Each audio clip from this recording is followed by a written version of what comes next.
Labas vakaras. Kviečiame visus mylimus, mylinčius ir netokius įsimylėjusius žiūrėti informacinę laidą trumpai.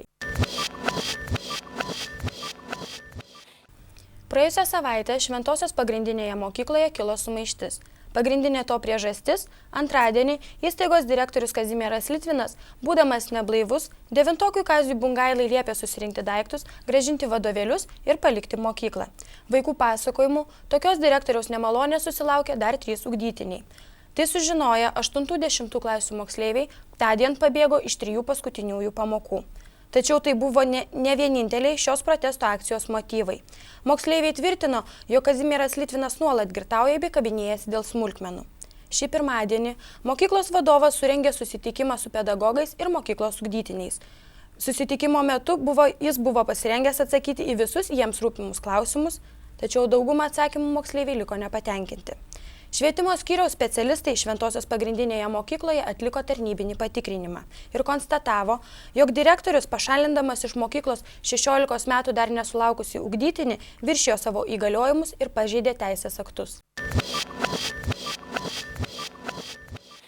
Vakar vykusiame miesto tarybos posėdėje nuspręsta palaikomojo gydymo ir slaugos skyrių pervesti miesto ligoninės žinion. Jis yra įsikūręs pastarojoje gydymo įstaigoje, tačiau iki šiol jį administravo pirminės asmens sveikatos priežiūros centras. Minėtam skyriui prižiūrėti iš ligoninių kasų per metus yra skiriama apie 200 000 litų, tačiau centras už maistą, šildymą bei kitas komunalinės paslaugas iki šios dienos ligoninė yra skolingas apie 30 000 litų. Miesto ligoninės vyriausiasis gydytojas Remigijus Kirstukas teigia, jog slaugos skyriaus perdavimas miesto ligoniniai yra labai logiškas sprendimas, kadangi taip administruoti slaugos skyrių būtų žymiai pigiau. Kirstukas patikino, jog personalas savo darbo vietų tikrai nepraras, nes būtų neprotinga atleisti kvalifikuotus specialistus, turinčios patirties prižiūrėti senyvo amžiaus žmonės. Šią savaitę kultūros ministrės Romos Dovydienės įsakymu sudaryta 5 asmenų ekspertų grupė pateikė išvadas dėl saulės akmenių vadinamo gintaro luito vertės. Ekspertai tvirtina, jog 3 kg ir beveik 700 g sveriančio gintaro luito vertė maždaug 7 000 litų. Tai perpus mažiau nei teigta tuo met, kai saulės akmuo buvo pavogtas iš Palangos gintaro muziejaus. Galutinį įvertinimą kultūros ministerija pateiks vėliau, tik tuomet teisėsaugos pareigūnai galės pateikti savo išvadas dėl rugsėjį įvykdyto nusikaltimo masto. Prieš savaitę kurorto abiturientai šventė tradicinį šimtadienį. Likus apvalainam dienų skaičiui iki egzaminų maratono, 12-okai tradiciškai apdainavo savo pedagogus bei bendraklasius. Mokyklų pedagogai taip pat negailėjo teisingų žodžių apie naują, bet sunkų gyvenimo etapą, artėjančius egzaminus bei išbandymų virtinę. Abiturientams negailėta ir paskatinančių bei padrasinančių žodžių. 11-okai savo ruoštų džiaugiasi galėdami paskutinį kartą pakankinti mokyklų šeimininkus, todėl prigalvojo gausybę užduočių. Buvo visko – ir kaubojų skirtų išbandymų, ir indėnų prigalvotų kliučių, ir daktarų paruoštų užduočių. Taip išbandyti ir užgrūdinti abiturientai laukia artėjančio vieno iš svarbiausių jų gyvenime etapo. Jis prasidės gegužės 20-ąją, tuomet 12-okams reikės laikyti matematikos egzaminą. Trečiadienį Stasio Vainiūno muzikos mokykloje vyko tradicinis moksleivių meninio skaitymo konkursas, kurį organizavo Palangos švietimo skyrius bei moksleivių klubas. Konkurse dalyvavo Senosios gimnazijos, Baltijos ir Vlado Jurgučio vidurinių bei Šventosios pagrindinės mokyklos ugdytiniai. Šiemet savo jėgas išbandyti panoro 17 skaitovų. 2 grupės moksleivių parengė poetinės kompozicijas. Dalyvius vertino Klaipėdos universiteto teatro pedagogikos katedros docentas Petras Bielskis bei minėtos katedros dėstytoja Nijolė Jočerienė. 5-8 klasių grupėje geriausiai pasirodė ir buvo pripažinta nugalėtoja Senosios gimnazijos 5-okė Karolina Adomaitytė. Iš visų dalyvavusių vyresniųjų klasių moksleivių meniškumu ir originalumu išsiskyrė ir 1-ąją vietą laimėjo Rokas Mitkus. Jis taip pat mokosi Senojoje gimnazijoje 10 klasėje. Poetinę kompoziciją geriausiai parengė Baltijos vidurinės mokyklos 11-okės, Asta bei Vaiva Maselskytės ir Loreta Stulpinaitė. Jų parodyta tylioji kompozicija Žodžiai į sielą pripažinta geresnė nei Senosios gimnazijos ugdytinių. Baigėsi daugiau nei mėnesį trukęs Palangos miesto atviras mažojo futbolo turnyras Renato Gabdulhakovo taurei laimėti. Visą mėnesį kurorto sporto salėje dėl nugalėtojų vardo kovojo 8 komandos. Visą šią savaitę vyko pagrindinės kovos, kuriuose komandos pasiskirstė vietas. Po itin atkaklios kovos tik baudų seriją nugalėję Kretingos veteranus, 7 vietą iškovojo Storuliais pasivadinusi ekipa. 5 vietą laimėjo Falk komanda, kuri net 9-4 nugalėjo Iksus. Kovoti dėl 3 vietos stojo Vėtra ir Brentag. Pastaroji pralaiminėjo visą rungtynių laiką, todėl bronzos medalius iškovojo Vėtra rezultatu 4-1. Finale susitiko praėjusių metų čempionai Nykštuko ekipa ir Kimbos futbolininkai. Pastarieji ir laimėjo 1 vietą rezultatu 5-3. Taigi šįkart pirmą kartą čempionais tapo Kimbos komanda ir tą progą kalbame su jos treneriu Arūnu Maciumi. Visų pirma, sveikinam su pergale. Kaip jūs vertinate, tarkim, kokios priežastys buvo tai, kad jūs laimėjote ir kodėl Nykštukas vis dėlto čempionai pralaimėjo? Mes laimėjom todėl, kad jau šita komanda mūsų kartu žaidžia 9 metus, nuo 10 metų. Kol buvo mažesnį pralaimėdavo vien todėl, kad mažesnį svorių, ūgių, o meistriškumų nenusileidžia. Ir šiemet šitas, kai jie tapo pilnamečiai, 18-mečiai, šitas atsiskleidė. O kaip jums įvyko, kas turėjo įvykti? O kaip jums atrodo, tarkim, galbūt Nykštukas jautė kažkokį psichologinį spaudimą dėl to, kad jie čempionai ir turėjo apginti šitą vardą? Čia yra mažas futbolas, kam pasisekė įmušti, tam pasisekė. Kaip matėt, per varžybas visi turėjo galimybių, ten irgi visi geri žaidėjai, čia grinai laimės dalykas. Tai čia fortūna vienu žodžiu. Fortūna, nes matėt, čia gali įmušti, o per 2 minutės 2 įvarčius praleis. Čia ir mažas futbolas, nenusakomas. Aišku. Gerai, dėkui. Ačiū. Šių metų savivaldybės biudžete yra beveik 33 milijonai litų. Be to yra 5,6 milijono deficitas. Dėl šios priežasties apkarpamos daugelio švietimo, kultūros bei socialinių įstaigų lėšos. Taip atsitiko ir su naujai įkurta organizacija Svetingas šeimininkas. Vietoj prašytų 20 000 litų savivaldybė jiems skyrė tik 3. Motyvuoto tuo, kad organizacija pati turi užsidirbti. Apie šį valdžios požiūrį ir kalbamės su minėtos organizacijos pirmininkė Irena Švanienė. Tai ką jūs galvojate apie tokį valdžios sprendimą neskirti jūsų organizacijai reikalingos sumos? Galbūt tai tik taupimas kito sąskaita? Jūsų pastaba, ko gero, yra teisinga.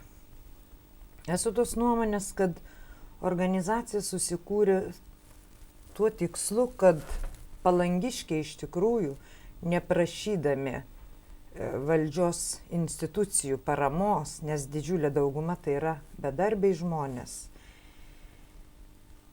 Ir pragyvenimo šaltinis tai yra vasara.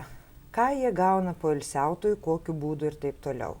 Organizacija susikūrė tam, kad per metus kitus ar tai trečius civilizuotai ir kokybiškai tą paslaugą galėtų pateikti. Nes nepaslaptis, niekam nepatinka tų pakelių stovėtojai, ir tai nėra ypatingai gražu.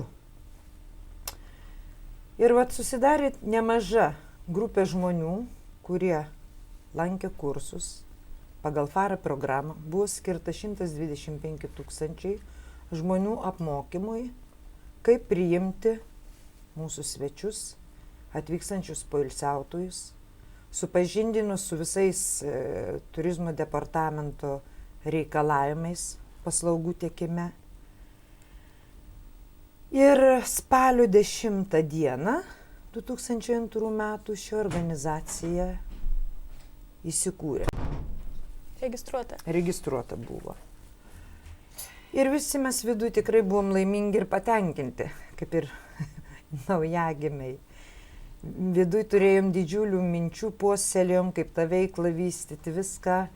Ir susidūrėm staiga su ta realybė, kada skirstomas biudžetas, kada prašom 20 000 litų ir mums skyrė tik 3. Tai yra vos nebūdas sunaikinti organizaciją, kadangi jinai gavusi tokią pagalbą neišgyvena. Tai yra ir už komunalinius patarnavimus, jeigu skirs patalpas. Tai ir stendų pastatymai. Galų gale naujo leidinio kūrimas 2004-iesiems. Tai vien pavardinus keletą tų reiškinių, visiškai suprantama, kad tie pinigai yra tiesiog juokingi. O kaip, pavyzdžiui, valdžia motyvavo tuo, kad organizacija pati turi užsidirbti? Ar tai organizacija bandys užsidirbti, tačiau valdžia tai puikiai žino, kad tai yra visuomeninė organizacija ir jinai yra pelno nesiekianti. Mūsų valdžios vyram tai turėtų būti aišku. Aš įsivaizduoju, kad mūsų taryboje ir valdyboje sėdi protingi vyrai. Tai man net buvo keista, kai buvo užduotas toks klausimas ir pasiūlymas užsidirbti patiems. Be abejo, bandysim, sprendžiam kaip, kuriam planus, kad kažkaip įsilaikyti, įsibūti. Bet tai pirmi metai. Gal mes kitą metą visiškai net neteisim ir neprašysim tų pinigų, gal mums nereikės. Bet kai pirmais metais, liaudiškai pasakant, įspirimi esat lauk, tada jau aš nežinau, ką galvoti apie ateitį. Man kažkaip, kaip organizacijas pirmininkiai, net gėda į akį žiūrėti tiems žmonėm, kurie patikėjo, kad tikrai ta veikla pilnu tempu vystysis. Bet kai skiriama 3000... O ką už tos 3000 įmanoma realiai padaryti, kad naudingo? Pastatyti vieną stendą. O tai gal, pavyzdžiui, įmanoma ieškoti kokių kitų būdų, kad kitais būdais, ne tai, kad užsidirbti, bet tarkim, ar paskolą imti iš kažko, ar kažkas tai to būtina. Paskolą paimti, ją reikės grąžinti. Paskolą paėmus kiekvieną mėnesį turi palūkanas mokėti. Įdomu, iš kur ir kaip. Čia visuomeninė organizacijai, kuri žengia pirmuosius žingsnius, yra nerealus variantas. Tikrai nerealus. Kas link pasiskolų? Tai norėčiau pridurti žiūrovams tiek, kad tai buvo tik tai, kur ponia Švanienė minėjo, kad neskyrė tų minėtų 20 000 litų, tai buvo tik tai svarstymas biudžeto, bet ne patvirtinimas. Todėl tikėkime, kad valdžia galbūt apmastys ir per patį biudžeto patvirtinimą skirs gal ne 20 000, bet bent jau kokį 15. Aš tikiuosi irgi, kad jie dar pamastys ir sureaguos kitaip. Ten teisingai buvo pasakyta tiksliau, kad iš vieno, iš kito fondo dar po truputėlį patrupins, bet tai neįsigelbėjimas. Tikrai neįsigelbėjimas. Ir jeigu sveiko proto vedini, jie peržiūrės rimčiau, jie supras, kad daro esminę klaidą. Todėl, kad norint Palangos imidžą ar įvaizdį pagerinti, kuris nėra ypatingai geras, pradžią turim ir mes daryti mūsų organizaciją. Mūsų organizacijos tiksluose tai yra, kad pagerinti Palangos įvaizdį, plėsti kokybiškas paslaugas, apgyvendinimo. Ir aš manau, kad tai iš vis įeina į bendrą Palangos miesto tikslą. Tai kodėl mes turim tai būti atmesti, va šito aš nesuprantu. O galbūt tada tiesiog reikia nuleisti rankas, išsiskirstyti ir galbūt valdžia supras, kokią klaidą padarė ir paprašys. Žinot, tai yra padaryti lengviausia. Tai tikrai lengviausia. Bet Žemaitis yra toks žmogus, kaip tam anekdote. Įkiša į maišą ir ištrauk, pats nelipsiu lauk. Tai mes nesam linkę pasiduoti iš karto, kad kaip gerai, įsiskirsti ir viską baigta. Ne, tikrai ne. Dar bandysim eiti kompromisus ir kalbėti ir visą kitą. Ir aš kaip pirmininkė tikrai užtikrinu, kad šita organizacija išliks. Rasim būdų. Galų gale 44 nariai šiai dienai ir žmonės domisi ir nori stoti, bet yra tam tikri reikalavimai ir ta organizacija įsiplės ir bus. Ir netikiu, kad ten bus labai malonu, kada ateis visa masė žmonių su skandavimais ir taip toliau. Čia negazdinime, ne niekur, bet paprasčiausia aš manau, kad reikia mąstyti kitaip.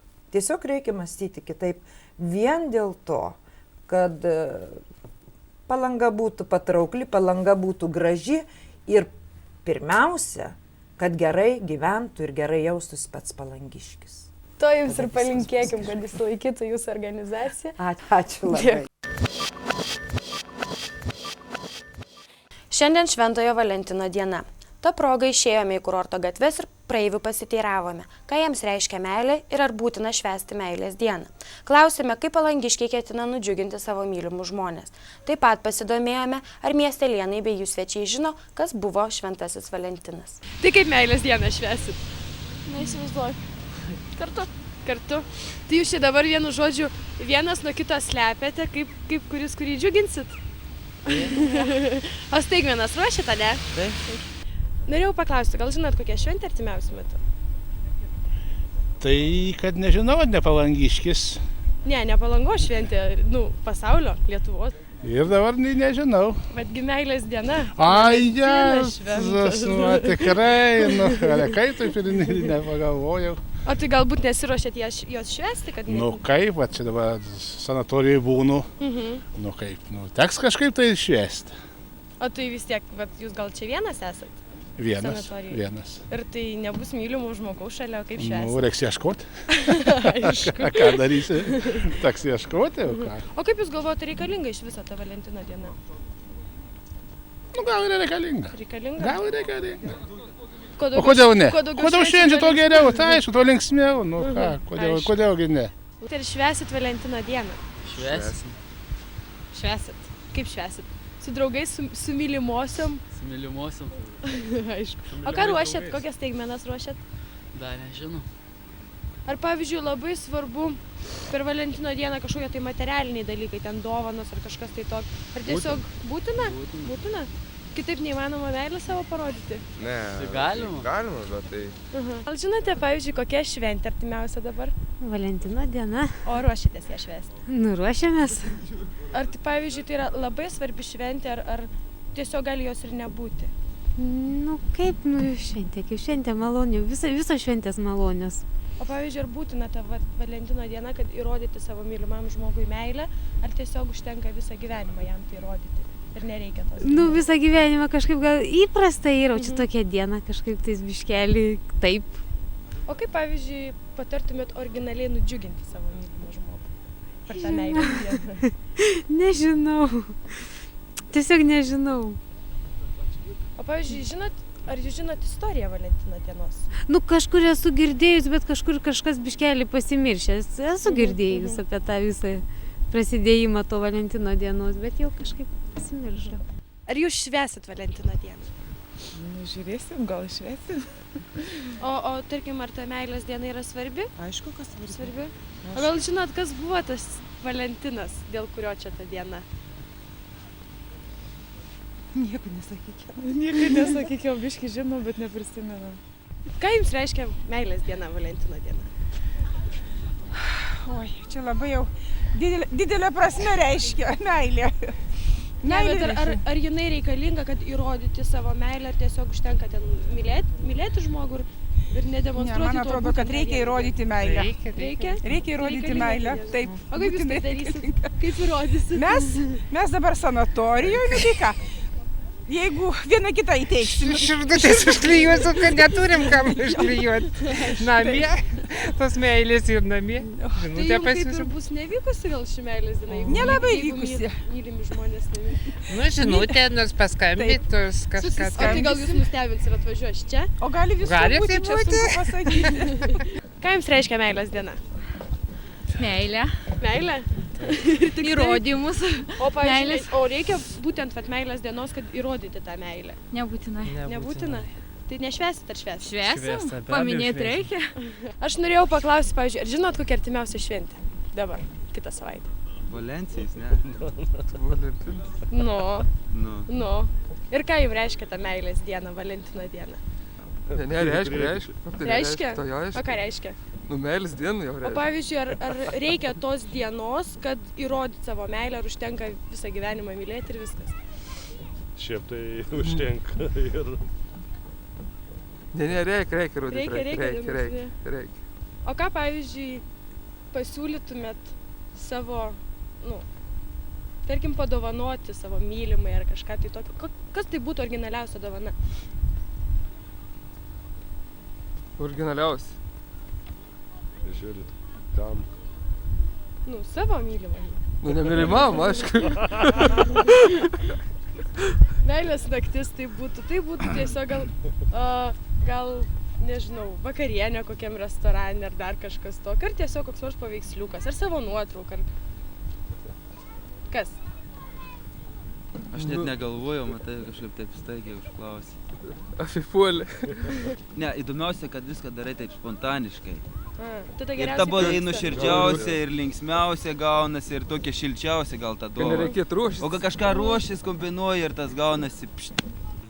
Tai tiek naujienų šią savaitę. Likite ir toliau su mūsų kanalu. Daug meilės jums, ne tik per meilės dieną.